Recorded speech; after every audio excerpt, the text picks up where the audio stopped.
السلام علیکم ورحمۃ اللہ وبرکاتہ۔ دینی شعائر، مذہبی علامت، نیکی اور بھلائی کی قدر کرنا اور ان کی عظمت و حرمت کو گلے سے لگانا نیکی اور سعادت مندی کی علامت ہے۔ اس کے برعکس ان چیزوں کی ناقدری اور ان کی حرمتوں کو پامال کرنا شقاوت اور بدبختی کی علامت ہے۔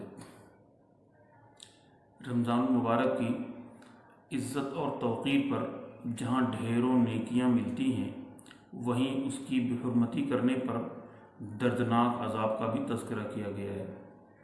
حدیث شریف میں آیا ہے کہ جس نے اس ماہ مبارک میں کوئی ایک نشہ آور چیز پی یا کسی مومن پر بہتان باندھا یا اس میں گناہ کیا تو اللہ رب العزت اس کے 1 سال کے اعمال کو برباد فرما دے گا۔ پس تم ماہ رمضان میں کوتاہی کرنے سے ڈرو، کیونکہ یہ اللہ عز و جل کا مہینہ ہے۔ اللہ تعالیٰ نے تمہارے لیے 11 مہینے کر دیے کہ ان میں نعمتوں سے لطف اندوز ہو اور لذت حاصل کرو، اور اپنے لیے 1 مہینہ خاص کر لیا ہے، پس تم ماہ رمضان کے معاملے میں ڈرو۔ سرور کائنات صلی اللہ تعالیٰ علیہ وسلم نے فرمایا، میری امت ذلیل و رسوا نہیں ہوگی جب تک وہ ماہ رمضان کا حق ادا کرتی رہے گی۔ عرض کیا گیا، یا رسول اللہ صلی اللہ تعالیٰ علیہ وسلم، رمضان کے حق کو ضائع کرنے میں ان کا ذلیل و رسوا ہونا کیا ہے؟ فرمایا، اس ماہ میں ان کا حرام کاموں کو کرنا۔ پھر فرمایا کہ جس نے اس ماہ میں زنا کیا یا شراب پی تو اگلے رمضان المبارک تک اللہ رب العزت اور جتنے فرشتے ہیں سب اس پر لعنت کرتے ہیں۔ پس اگر یہ شخص اگلے رمضان کو پانے سے پہلے مر گیا تو اس کے پاس کوئی ایسی نیکی نہ ہوگی جو اسے جہنم کی آگ سے بچا سکے گی۔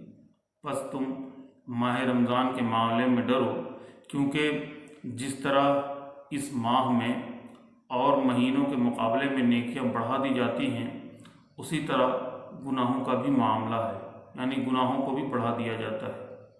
اس لیے رمضان المبارک کے مہینے کی تعظیم و توقیر کرنا ہم پر بہت ہی ضروری ہے، اس لیے کہ اگر ہم نے اس کے تقدس کو پامال کیا تو ہم عذاب نار کے مستحق ہوں گے۔ ایک بار امیر المؤمنین مولائے کائنات حضرت علی رضی اللہ تعالیٰ عنہ زیارت قبور کے لیے کوفہ کے قبرستان میں تشریف لے گئے۔ وہاں ایک تازہ قبر دیکھی۔ آپ کرم اللہ تعالیٰ وجہہ الکریم کو اس کے حالات معلوم کرنے کی خواہش ہوئی، چنانچہ آپ بارگاہ خداوندی میں عرض گزار ہوئے، اے اللہ، اس میت کے حالات مجھ پر منکشف فرما۔ اللہ رب العزت کے بارگاہ میں آپ کی التجا فوراً قبول ہو گئی، اور دیکھتے ہی دیکھتے آپ کے اور اس مردے کے درمیان کے جتنے پردے حائل تھے تمام اٹھا دیے گئے۔ اب ایک قبر کا بھیانک منظر آپ کے سامنے تھا۔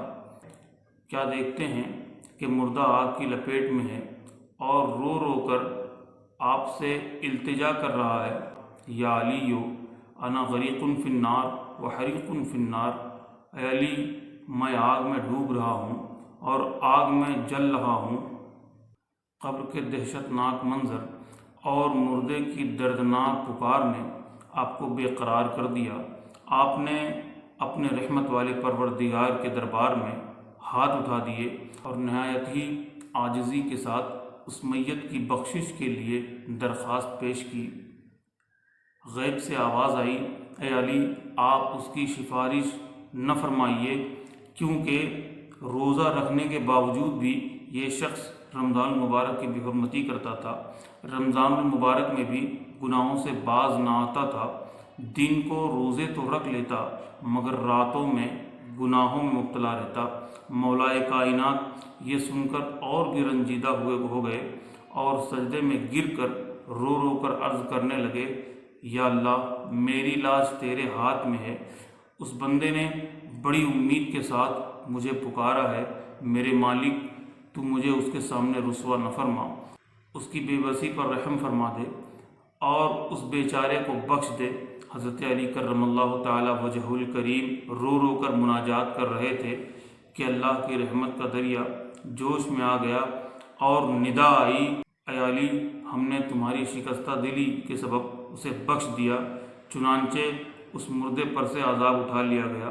اس حکایت سے یہ بات واضح ہو جاتی ہے کہ رمضان المبارک کا احترام بھی مسلمانوں کے لیے ضروری ہے۔ اللہ رب العزت ہم سبوں کو رمضان کی بے حرمتی سے بچائے اور رمضان المبارک کی خوب عزت و تعظیم کرنے کی توفیق مرحمت فرمائے، آمین، بجائے حبیب کا سید المرسلین صلی اللہ تعالی علیہ وسلم۔